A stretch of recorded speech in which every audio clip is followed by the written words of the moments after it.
Today, we're going to talk about a stressful movie called Full Time. 5 a.m. Alarm rings. Julie immediately enters fighting mode. Wake up to sleeping children. Make breakfast and take time to wash up. Julie urges her son to eat breakfast so they can go. News comes from the radio. A nationwide strike begins again. Public transportation is paralyzed in large areas. Finish breakfast in a hurry. It's still dark outside. Julie sends the two children to Mrs. Lucy. She hastily said a few words, turns around and starts running. She is at her full speed, non-stopping. Finally gets in the train before departure. Julie lives in the suburbs of Paris that required hours to travel. After taking the train, take the bus, then take subway. The shadows of trees and houses outside the window keep receding. Squeeze out a drowsy deep blow. Julie has just steadied her breath. She is informed the train was paralyzed. Please transfer to your destination. Julie has to get off the train and transfer to the bus. Crowded bus makes Julie hard to breathe. But the bus does not go directly to the city. She has to take subway again. After getting off the subway, she still has to walk for a few minutes to the workplace. Answering the phone from the bank overdue mortgage. Rushing to the hotel with exhaustion. She has no time to think but devoted herself to work immediately. Julie is the cleaning foreman of a 5-star hotel. The supervisor gave her today's tasks and asked her to train a new person. Julie said she doesn't have time to train new people this week, but the manager doesn't care. This matter is non-negotiable. Julie begins to hand over work to her subordinates, analyze today's work, and make sure everyone is assigned properly. Then comes the busy and stressful cleaning work. After finishing, she needs to check and pay attention to details carefully, because various requirements are so strict. If she is negligent, her wages might be deducted. During the meal, the supervisor brings the new girl called Lydia. Julie reminds her, the customers here are very demanding. You have to pay attention to every detail. Some people will deliberately leave traps to test you. You need a watch, but can't bring your mobile. Just after training Lydia, a VIP guest arrived. The suite is not ready yet. Julie quickly urges everyone to hurry up. Lydia broke a vase. Julie has to take care of that immediately. That's why she doesn't want to train interns. After a day's work, Julie is nervous and exhausted. Getting ready to get off work, the supervisor requests for the employee evaluation form. Julie wants to delay it, but the supervisor's tone is non-negotiable. After leaving the company, Julie calls her ex-husband. She hasn't received child support in months. Julie's mortgage is about to overdue. Even the credit card limit is almost maxed out, but her ex-husband started disappearing. Never answer the phone.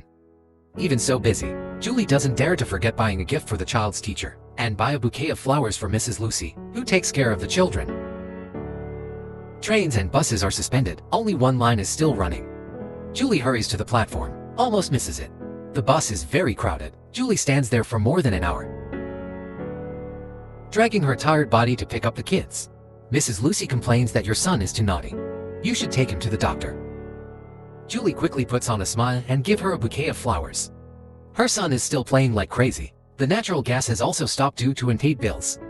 After putting kids to sleep, irons clothes, finishes employee evaluation forms, works overtime until after 1 o'clock. 5 a.m. Julie is up again. She must have put water in for the two children to take a bath. But she doesn't have time to take a shower. After hurriedly cleaning up, sends the child to Mrs. Lucy's house again. Also asks her to give teacher the gift she bought in advance. Mrs. Lucy hopes she would come back early on Friday. She can't help Julie taking care of the kids on weekends. While waiting for the bus at the platform, the roaring train brings the cold wind in the morning.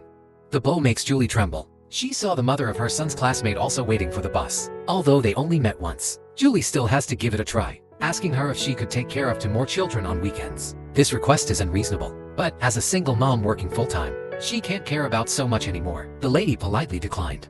Julie is not embarrassed either. Train out of service. Julie can only go home and drive, but her old car hasn't fired into long. Can't even start. A man passing by saw Julie in distress, so he gives her a ride.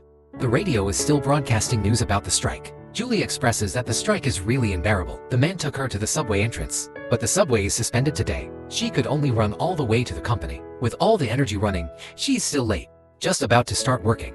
Some guests perform performance art, imitating of an Irish prisoner. Poop painted all over the bathroom wall. Julie almost vomits after just one glance. She asks for a pressure washer, endures the smell and washes it herself. But this is against hotel's regulations. Because the tiles in the bathroom are all high-end products, high-pressure water cannons can easily cause damage. In this case, you need to clean it manually. Julie feels like this job is crap. She can't do it for another day. She has a master's degree in economics before marriage, worked as a market analysis manager for a large company, generous income. But after getting married and having children, she became a housewife, get divorced a few years later, and returned to work. Only then did she realize that she had been eliminated from the workplace. She can only find a job as a cleaning foreman first. But she didn't accept her fate. Keep learning and apply at jobs. Want to find a better job? Finally, a company sends her an interview notice. In order to attend an interview, she sneaks out of the hotel, prepares to take a taxi there. Traffic is paralyzed due to the general strike. Can't get a taxi at all. She could only shamelessly seek help from the hotel security guard. Ask him to help call a hotel car. Julie specially wore formal clothes and put on makeup before departure. The initial interview ends soon. The company asks her to wait for news. Julie feels rattled. She calls her ex-husband again. Because her son's birthday is approaching, she needs her ex-husband to help prepare a birthday party. She has a second interview on the weekend. Mrs. Lucy has no time. Someone has to take care of the kids. But her ex-husband still doesn't answer. She has to go to the toy store alone, buy her son a trampoline with installment payment. Going home after get off work has become a big problem again. Trains may be suspended. Can't get a taxi. Julie is at her wit's end. She is desperate for a ride. Call the man who took her to work in the morning. Hope he can give her a ride again. But the man has already got home. It's impossible to pick her up again. Julie can only walk and take a taxi. Finally got to the train station. The train has indeed stopped running. She then need to try bus. She doesn't know how long has it passed. When she got home, her son has fallen asleep. She comes back so late every day. Mrs. Lucy doesn't like it. Warn her that she must find a solution as soon as possible. But the only ex-husband she can rely on always play missing. No reply to phone messages. Julie's only moment of relaxation of the day is to take a bath in the bathtub. She falls asleep while lying in the bathtub. Julie had a terrible dream. In the dream, she and her children were drowned. Because she is often late, Julie not only offends her supervisor, she also offends her colleagues who worked with her. Her colleagues complains, "Why don't you live closer?" Julie said she'd have to live in a doghouse around here. She doesn't want her kids to move into a doghouse.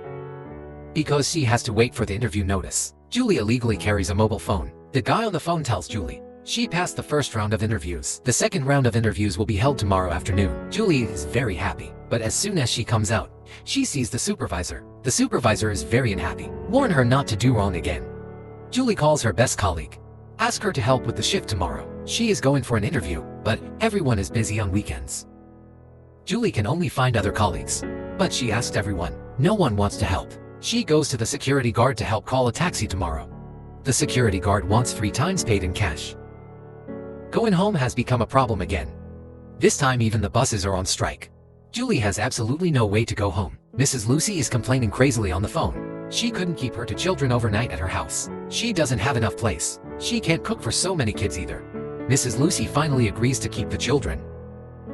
Julie is going crazy with anxiety, but still can't get a taxi. She could only complain crazily to the staff.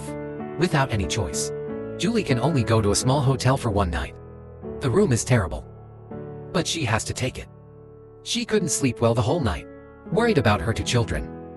Just about to fall asleep at 4 a.m. Woken up again by the loud noise downstairs. She rushes to the company with exhaustion. While walking, she leaves a message to ask about the child's condition. Since no one will help her, Julie has to skip work to attend the interview. She asks intern Lydia to punch in for her. In exchange, she will help her pass the internship period. During lunchtime, Julie tries to finish her routine, then goes to a clothing store and rents a formal suit. Arriving at the interview company, she wants to store his clothes, but the lockers are only open to company employees. Julie has to put her makeup in the bathroom, pack the changed clothes and shoes, stuff it into the trash can under the sink. Apparently Julie was reported by her colleagues, but she doesn't have time for that. She has to prepare for the interview with full concentration. The HR speak without mercy. "You live so far away. Will you be able to go to work on time in the future? Our job requires overtime." Julie consents all. "Your last job was 4 years ago. Returning to work after such a long time. Aren't you worried? You won't see your children very often." Julie loves them, but she doesn't want to be a housewife. HR asks her a few more professional questions. Julie answers fluently, but there is another problem. The company she worked for, although it closed down, but they still attack their peers through the internet, including the company she is applying for now, caused great losses. She worked in such a dishonest company. It's a stain. Julie becomes anxious. HR asks her to go home and wait for replies. She will be notified regardless of if you are hired. After the interview, Julie comes to the bathroom to get all her clothes out of the garbage bin. Only God knows how she feels right now. The day after tomorrow is her son's birthday. Renting a minivan transports the purchased trampoline home. Because she is on her own, she couldn't even get the trampoline out of the car. When picking up the children, Mrs. Lucy complains again. I like them, but it's too tortuous. Why don't you find a job nearby? I can recommend you to become a supermarket cashier. Julie politely declines. If I work as a cashier, I'm afraid I won't even be able to pay off the mortgage, let alone raising children. After everything is done, it's late at night. She drives to work the next day. Finally, she can be a little more casual. As soon as arrives at the hotel, she is called by the supervisor. Lydia was fired by her supervisor for punching in for her. Julie pretends that she doesn't care. You won't keep her anyway. Supervisor says, do you know she raises two children on her own? If you do this, you will destroy her living. Julie is quibbling. I didn't force you to fire her. The supervisor lists her several mistakes. What's going on with you lately? Often late and leaving early without permission. Also used a pressure washer to clean the bathroom walls. If you don't want to clean rich people's poop, then leave. Julie softened. She can't lose this job just yet. The supervisor is determined. Sooner or later you will cost me my job. Julie can only threaten her that there are strikes everywhere. It's not easy for you to recruit people either. Your job will be affected if I leave. The supervisor takes a step back if there is another problem. You leave immediately. Julie has been waiting for the results of the interview, but HR just won't call her. He can only take the initiative to ask the HR. HR is not here and he doesn't know the result. Julie needs to buy things for her son's birthday party. Only to find out, even the credit card is overdrawn. She could only awkwardly give away things she couldn't pay for, then settle the bill with the only cash she has. Julie takes a taxi home. As soon as gets off the car, she receives a call from her friend Sophie. Mrs. Lucy left the kids with Sophie. Julie hurries to Sophie's bar, bring her son home. When she gets home, she starts to assemble the trampoline overnight. Frustrated and exhausted. Early the next morning, her son invites his classmates to visit his home. Julie sees the man again. He is the father of his son's classmate. Her son and his classmates have a lot of fun at the party. But after the party, there is a mess left behind. Julie starts to clean up things again. He heard that the water heater at Julie's house is broken. The man helps her repair the water heater. Julie is so grateful that he saved her twice. After saying that, she couldn't help but kiss the man. Then they both fall into embarrassment.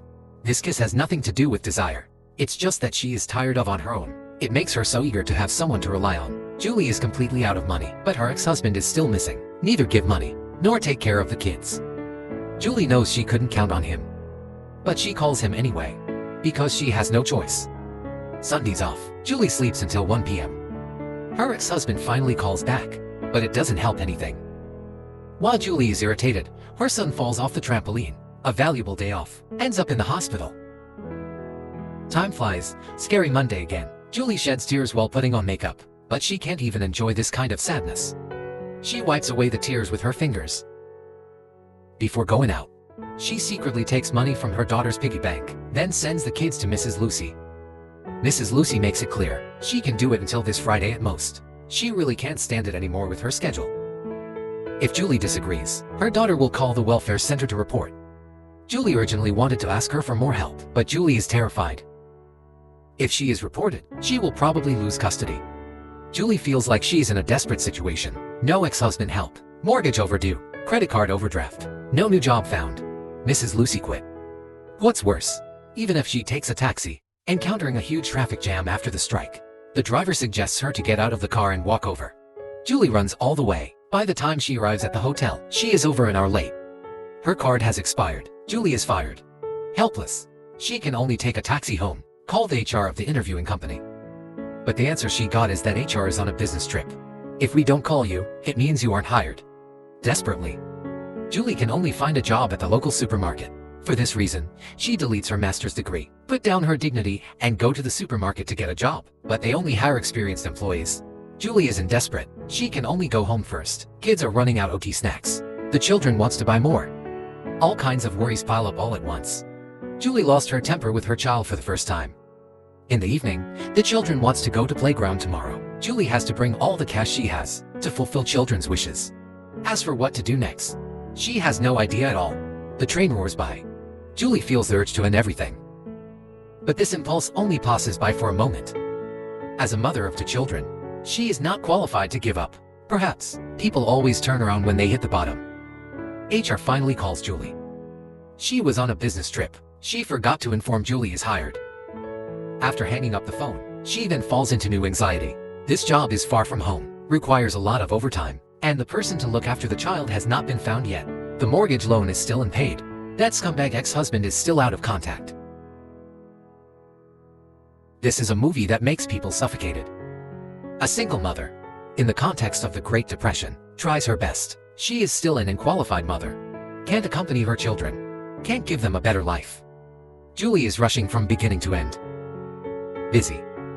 Anxious. Even dreaming is as suffocating as drowning. Every day, she is racing against time. Can't stop and dare not to stop. Can't even vent out. Has no money. Has no time. No freedom. No herself. Not even $1 million chance. After watching the movie, you may wonder, Julie is such a strong woman. But when one day you have no choice but to be strong, you will understand that everyone is the same. Being strong, it's just holding on. Just grit your teeth and persist. Just make unremitting efforts. Just tell yourself that no matter how hard life is, you have to endure it. Because no one can help you. Swallow the pain. Secretly collapse at night. Heal yourself before sunlight. That's it for today's movie. Thanks for watching. See you next time.